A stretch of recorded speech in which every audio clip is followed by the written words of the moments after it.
नमस्कार, मैं सौरभ शुक्ला और आप देख रहे हैं न्यूज़ 18। पश्चिम एशिया में जंग अब और ज़्यादा खतरनाक मोड़ पर पहुंच चुकी है। एक तरफ ईरान की आईआरजीसी ने दावा किया कि उसने बहरीन में मौजूद अमेजन के एक बड़े डेटा सेंटर पर मिसाइल हमला कर उसे तबाह कर दिया है।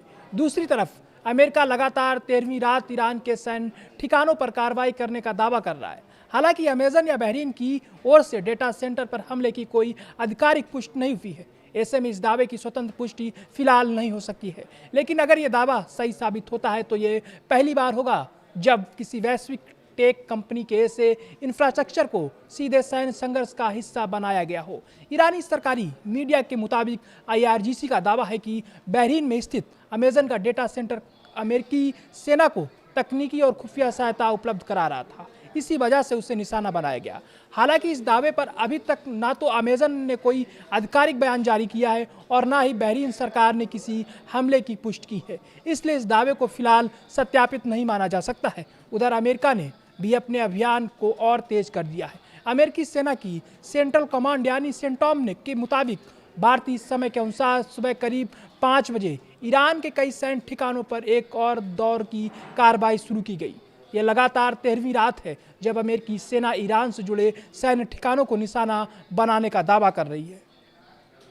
वाशिंगटन का कहना है कि इन हमलों का मकसद आईआरजीसी की सैन्य क्षमता को कमजोर करना और अंतर्राष्ट्रीय समुद्री व्यापार की सुरक्षा सुनिश्चित करना है। इस बीच ईरान से भी लगातार धमाकों की खबरें सामने आ रही हैं। होर्मुज जलडमरू मध्य के पास स्थित रणनीतिक केसम द्वीप के आसपास कई विस्फोटों की आवाजें सुनाई देने की बात कही गई। अहवाज शहर से भी धमाकों की शुरुआती खबरें मिली हैं। कुछ स्थानीय रिपोर्टों में केसम के ऊपर उड़ रही एक संदिग्ध वस्तु को मार गिराने का भी दावा किया गया है, लेकिन इसकी भी अभी तक कोई आधिकारिक पुष्टि नहीं हुई है। व्हाइट हाउस में आयोजित एक कार्यक्रम के दौरान राष्ट्रपति डोनाल्ड ट्रंप ने ईरान को लेकर सख्त संदेश दिया है। ट्रंप ने कहा कि अमेरिका अपने अभियान में सफलतापूर्वक आगे बढ़ रहा है। उन्होंने कहा कि ईरान बातचीत करना चाहता है, लेकिन अभी किसी समझौते के लिए तैयार नहीं है। साथ ही उन्होंने दोहराया कि अमेरिका किसी भी कीमत पर ईरान को परमाणु हथियार हासिल नहीं करने देगा। दूसरी ओर ईरान ने भी अपने तेवर और कड़े कर दिए हैं। ईरान की संसद के स्पीकर, विदेश मंत्री और कई वरिष्ठ सैन्य अधिकारियों ने साफ संकेत दिए हैं कि यदि अमेरिकी हमले जारी रहे तो जवाब पहले से कहीं ज्यादा ताकतवर होगा। ईरानी अधिकारियों का कहना है कि क्षेत्र में मौजूद अमेरिकी सैन्य ठिकाने भविष्य में भी उनके निशाने पर रह सकते हैं, यानी दोनों देशों के बीच टकराव कम होने के बजाय और बढ़ता दिखाई दे रहा है। इस संघर्ष की मानवीय कीमत भी लगातार बढ़ रही है।